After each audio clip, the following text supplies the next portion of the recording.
Hey WCA students, I hope that the beginning of this week is treating you well.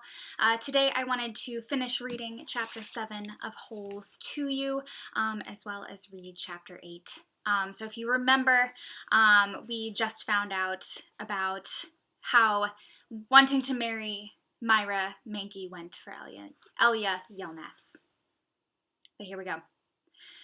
The next time the water truck came, it was driven by Mr. Pendanski, who also brought sack lunches. Stanley sat with his back against a pile of dirt and ate. He had a bologna sandwich, potato chips, and a large chocolate-chipped cookie. "How you doing?" asked Magnet. "Not real good," said Stanley.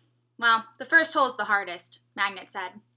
Stanley took a long, deep breath. He couldn't afford to dawdle. He was way behind the others, and the sun just kept getting hotter.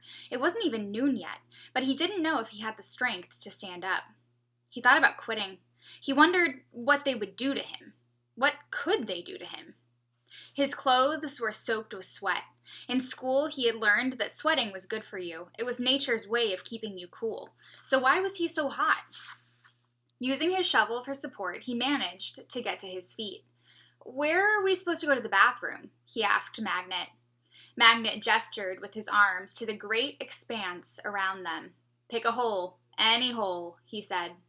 Stanley staggered across the lake, almost falling over a dirt pile. Behind him, he heard Magnet say, "But first, make sure nothing's living in it." After leaving Myra's house, Elia wandered aimlessly through the town until he found himself down by the wharf.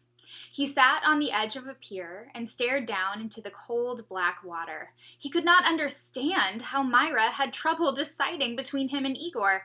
He thought she loved him. Even if she didn't love him, couldn't she see what a foul person Igor was?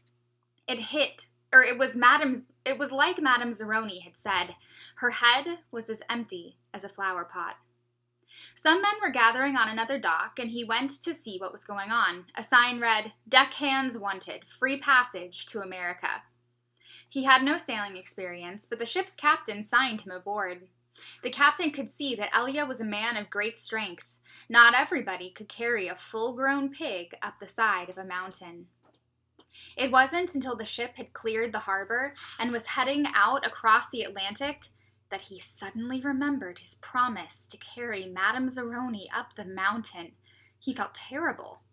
He wasn't afraid of the curse. He thought that was a lot of nonsense. He felt bad because he knew Madame Zeroni had wanted to drink from the stream before she died.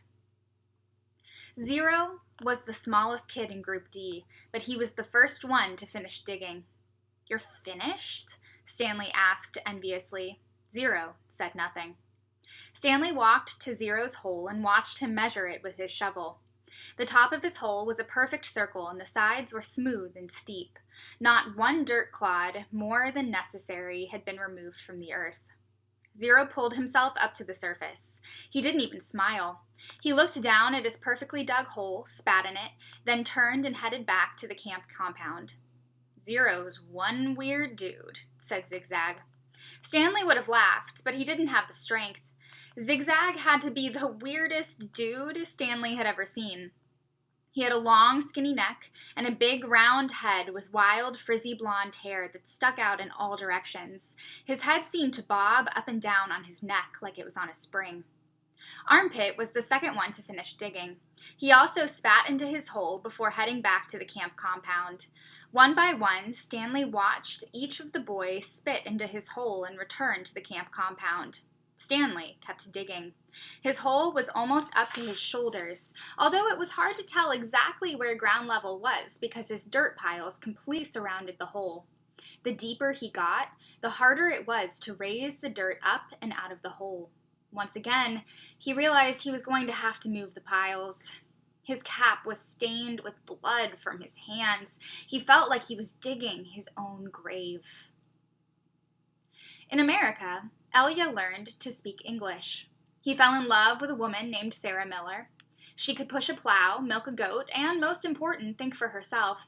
She and Elia often stayed up half the night talking and laughing together. Their life was not easy. Elia worked hard, but bad luck seemed to follow him everywhere. He always seemed to be in the wrong place at the wrong time. He remembered Madame Zeroni telling him that she had a son in America. Elia was forever looking for him. He'd walk up to complete strangers and ask if they knew someone named Zeroni or had ever heard of anyone named Zeroni. No one did. Elia wasn't sure what he'd do if he ever found Madame Zeroni's son anyway. Carry him up the mountain and sing the pig lullaby to him? After his barn was struck by lightning for the third time, he told Sarah about his broken promise to Madame Zeroni. "I'm worse than a pig thief," he said. "You should leave me and find someone who isn't cursed." "I'm not leaving you," said Sarah, "but I want you to do one thing for me." "Anything," said Elia. Sarah smiled. "Sing me the pig lullaby." He sang it for her. Her eyes sparkled. "That's so pretty. What does it mean?"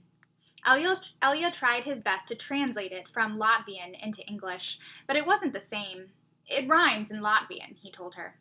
"I could tell," said Sarah. A year later, their child was born. Sarah named him Stanley because she noticed that Stanley was Yelnats spelled backwards. Sarah changed the words of the pig lullaby so that they rhymed, and every night she sang it to little Stanley. If only the woodpecker sighs, the bark on the tree was as soft as the skies, while the wolf waits below, hungry and lonely, crying to the moon, if only, if only. Stanley's hole was as deep as his shovel, but not quite wide enough on the bottom. He grimaced as he sliced off a chunk of dirt, then raised it up and flung it onto a pile. He laid his shovel back down on the bottom of his hole, and, to his surprise, it fit. He rotated it and only had to chip off a few chunks of dirt here and there before it could lie flat across his hole in every direction. He heard the water truck approaching and felt a strange sense of pride at being able to show Mr. Sir or Mr. Pendanski that he had dug his first hole. He put his hands on the rim and tried to pull himself up. He couldn't do it. His arms were too weak to lift his heavy body. He used his legs to help, but he just didn't have any strength. He was trapped in his hole. It was almost funny, but he wasn't in the mood to laugh. "Stanley!" he heard Mr. Pendanski call. Using his shovel, he dug 2 footholds in the hole wall. He climbed out to see Mr. Pendanski walking over to him. "I was afraid you'd fainted," said Mr. Pendanski. "You wouldn't have been the first." "I'm finished," Stanley said, putting his blood-spotted cap back on his head. "All right," said Mr. Pendanski, raising his hand for a high five, but Stanley ignored it. He didn't have the strength. Mr. Pendanski lowered his hand and looked down at Stanley's hole. "Well done," he said. "You want to ride back?"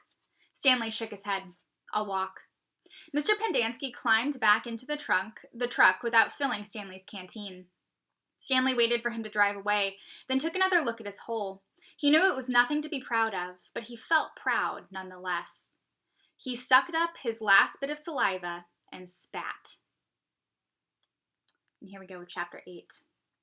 A lot of people don't believe in curses. A lot of people don't believe in yellow-spotted lizards either, but if one bites you, it doesn't make a difference whether you believe in it or not. Actually, it is kind of odd that scientists named the lizard after its yellow spots. Each lizard had exactly 11 yellow spots, but the spots are hard to see on its yellow-green body.